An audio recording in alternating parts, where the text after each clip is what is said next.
नमस्कार दोस्तों, स्वागत है आपका इस यूट्यूब चैनल पे। ईवीएस की मोस्ट इम्पॉर्टेंट जो सीरीज़ है उसको आगे कंटिन्यू करते हैं और आज हम लोग class 7th NCERT next chapter उठाने वाले हैं। आप लोगों ने सुपर टेट का जो पेपर अभी जस्ट दिया है जूनियर एडेड वाला, तो उसमें कुछ क्वेश्चंस एनसीईआरटी क्लास 7 से लिए गए हैं जो आपको अगले वीडियो में देखने को मिलेंगे। तो ये शॉकिंग था कि क्लास 7 का क्वेश्चन जूनियर एडेड में लिया गया है और शायद वो किसी ने पढ़ा भी नहीं होगा, क्योंकि वो एक्सपेक्टेड ही नहीं था कि वो क्लास 7 से भी लिया जा सकता है। तो वे छोटी छोटी चीज़ें जो हमको ये शो करती हैं कि हर क्लास कितनी महत्वपूर्ण हो जाती है, चाहे वो 6th हो, चाहे वो 7th और चाहे फिर वो 8th क्यों ना हो। तो याद रखिएगा ये सभी चीज़ें बहुत महत्वपूर्ण हैं, तो प्लीज़ इन सब चीज़ों को बहुत ध्यान से पढ़िए। ये वीडियोस केवल मजाक के लिए या फिर व्यूज़ एंड ऑल के लिए नहीं है, तो प्लीज़ फोकस करिए। कहीं से भी कोई भी चीज़ क्वेश्चंस उठ सकते हैं, तो please be focus on everything. Question ले लेते हैं। Which among the following is generally not predicted in a daily weather report.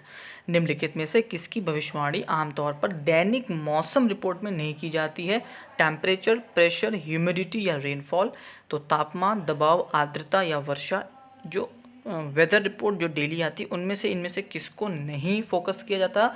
तो याद रखिएगा, जो हमारा प्रेशर होता है वो जो डेली रिपोर्ट आती है उसमें इंक्लूड नहीं किया जाता। नेक्स्ट देख लेते हैं। Weather changes week after week, day after day, within a short period and in any of the time periods. मतलब जो मौसमी परिवर्तन है वो सप्ताह के एक बाद सप्ताह में होता है, दिन के बाद दिन में होता है, एक छोटी अवधि के भीतर या फिर उपरोक्त किसी भी समय में अवधि में वेदर चेंजेस होते हैं। तो याद रखिएगा कि जो वेदर है in any of the time period weather बदल सकता है। मतलब जो वेदर होता है एक्चुअल में वो हमारा बदलता रहता है।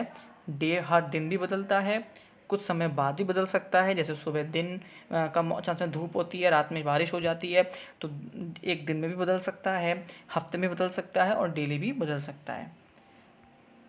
नेक्स्ट देखते हैं। Rainfall is measured by. Rainfall, ये क्वेश्चन बहुत बार पूछा गया है कि जो वर्षा होता है वो किसके द्वारा मापा जाता है? Rain gauge, water level increase in pond, water level increase in water table and none of the above. बारिश की जो बारिश गेज मतलब रेन गेज, तालाबों में जल स्तर की वृद्धि, जल स्तर की वृद्धि या फिर इनमें से कोई नहीं। तो याद रखिएगा जो रेनफॉल है उसको जो नापने का जो यंत्र है, मान लीजिए उसको हम रेन गेज कहते हैं। ऑप्शन नंबर फर्स्ट बिल्कुल सही होगा। आगे बढ़ जाते हैं। Given below are some adaptive features of animal. ठीक है, नीचे जानवरों के कुछ अनुकूली विशेषताएं दी गई हैं। Layer of fat under the skin, long curved and sharp claws, slippery body and thick white fur. Which of them are adaptive feature of the polar bear. तो इनमें से बताना है कि पोलर बियर जो होता है, मतलब भालू जिसको कहते हैं, ध्रुवीय भालू, उनमें से किसके ये आपको एक तरीके से प्रॉपर्टीज दी गई हैं। तो पहला पहला दूसरा तीसरा या पहला दूसरा और चौथा। तो देख लीजिए, इसका आंसर होगा ऑप्शन नंबर डी, पहला दूसरा और चौथा। पहला दूसरा और चौथा मतलब लेयर फैट अंडर स्किन, मतलब त्वचा के नीचे काफ़ी वसा होती, मतलब वो काफ़ी चर्बी होती है। Long curved and sharp clause, मतलब लंबे घुमावदार और नुकीले पंजे होते हैं। और थिक वाइट फर, मतलब एक सफ़ेद फर होता है उसके शरीर पे। तो ये तीनों चीज़ें, पहला दूसरा और चौथा ऑप्शन बिल्कुल सही, मतलब डी ऑप्शन बिल्कुल सही होगा। नेक्स्ट देखते हैं। Which of the following statement is incorrect for penguins. Penguin के लिए निम्नलिखित में से कौन सा कथन गलत है? They huddle together, they can not swim, they have webbed feet, they have streamline body. वे एक साथ घूमते हैं, वे तैर नहीं सकते, उनके पास वे बेंड पैर हैं, या फिर उनके पास सुव्यवस्थित शरीर है। तो इनमें से कौन सा गलत है? तो याद रखिएगा कि जो पेंगुइन्स होते हैं वो तैर सकते हैं, मतलब ये जो स्टेटमेंट है वो गलत है। दे कैन स्विम, वो तैर नहीं सकते, ये बात गलत है, वो तैर सकते हैं। Next, read the following environmental conditions of tropical rain forest. मतलब आपको पढ़ना है रेन फॉरेस्ट के बारे में।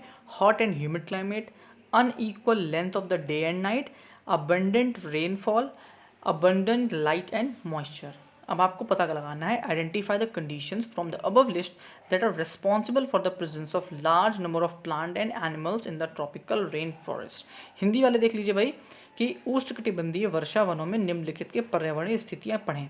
गर्म और आर्द्र जलवायु, दिन और रात की असमान लंबाई, प्रचुर मात्रा में वर्षा और प्रचुर मात्रा में प्रकाश और नमी। उपरोक्त सूची में से उन स्थितियों को पहचान कर निकालें जो उष्णकटिबंधीय वर्षा वनों में बड़ी संख्या में पौधों और जानवरों की उपस्थिति के लिए जिम्मेदार हैं। तो आपको ये बताना है कि भाई कौन कौन सी परिस्थितियां ऐसी हैं जिनकी वजह से ये होता है। तो इसका आंसर फटाफट देख लेते हैं। ऑप्शन नंबर सी, पहला, तीसरा और चौथा। तो देख लेते हैं भाई, पहला, तीसरा और चौथा बिल्कुल सही है। मतलब गर्म और आर्द्र जलवायु होती है, प्रचुर मात्रा में वर्षा होती है और प्रचुर मात्रा में प्रकाश और नमी भी यहाँ मौजूद रहती है। तो पहला, तीसरा, चौथा, hot and humid climate, abundant rainfall and abundant light and moisture. Option number C बिल्कुल सही है। आगे बढ़ जाते हैं। The coldest region on earth is, पृथ्वी पर सबसे ठंडा क्षेत्र कौन सा है? Polar region, tropical region, temperate region या कोस्टल रीजन, मतलब ध्रुवीय क्षेत्र, उष्णकटिबंधीय क्षेत्र, समशीतोष्ण क्षेत्र या फिर तटीय क्षेत्र। तो इसका आंसर सबको पता होगा कि पोलर रीजन जो होता है हमारा ध्रुवीय क्षेत्र, भारत बोल रहा हूँ, माफ करिएगा, अर्थ का सबसे ठंडा इलाका है। Choose the odd one from the following option, निम्नलिखित विकल्पों में से विषम आपको चुनना है। Thick layer of fat under the skin, white fur, long grasping tail या फिर wide and large feet with sharp claw. समझ चुके होंगे ये किसकी बात है। ये भालू के बारे में चीज़ें दी गई हैं, लेकिन एक चीज़ जो है उसमें गलत दी गई है, वो है लंबी लोभी पूंछ या फिर त्वचा के नीचे वसा की मोटी परत, सफ़ेद फर, लंबी लोभी पूंछ या फिर तेज पंजे वाले चौड़े और बड़े पैर।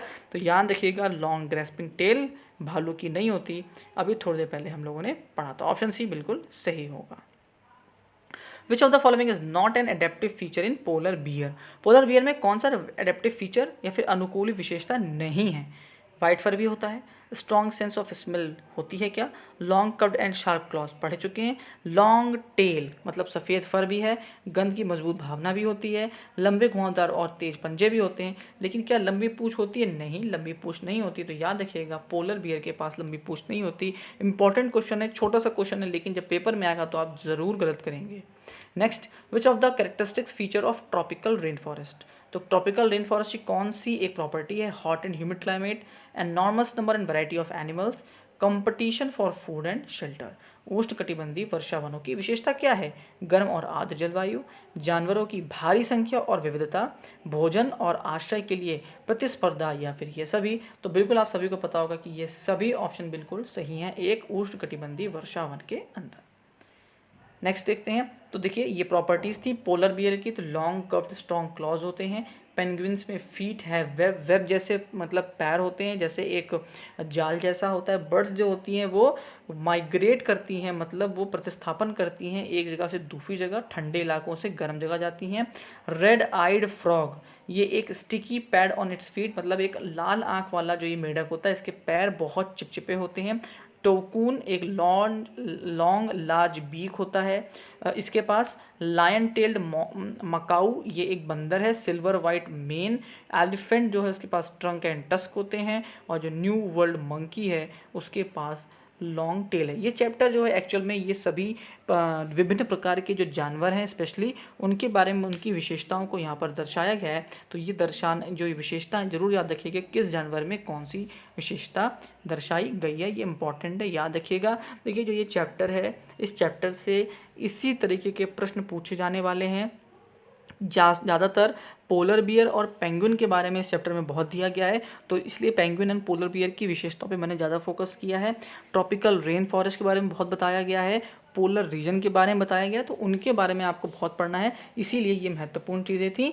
अगली जो वीडियो आने वाली है इसके बाद ईवीएस वाली, तो उसमें जूनियर एडेड में आया एक प्रश्न आपको देखने वाला है और वो क्लास एनसीईआरटी 7th की बुक के अंदर से निकाला गया है। शॉकिंग है, ज़रूर देखिएगा, आपको मज़े आएंगे और समझ में आएगा कि पेपर कहाँ कहाँ से बन सकता है। इसलिए ये सीरीज़ बहुत इंपॉर्टेंट हो जाती है।